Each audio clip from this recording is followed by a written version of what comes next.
Assalamualaikum. Assalamualaikum. Kau ajak Muhammad ni datang. Asal? Aduh, aku dah tak ngam sangat budak ni. Alamak. Aku dengar kau cakap apa? Ha? Aku dengar. Kau dengar? Dengar.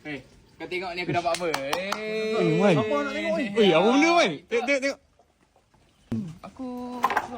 Man. Kau macam ni je, kau tengok ni. Sekarang ni, Tashenggo tengah buat raya macam-macam konten tau.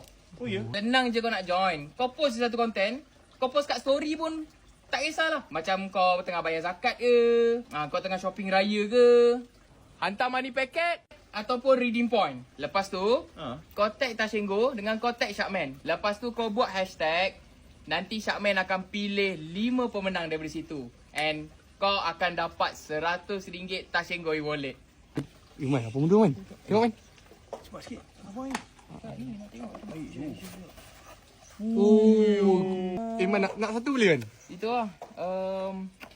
Aku bagi kau task senang lah. Transfer je duit dekat family kau ke atau kawan-kawan kau. Menggunakan Tashenggo e-wallet. Aku try. Aku transfer kat kau. Jom.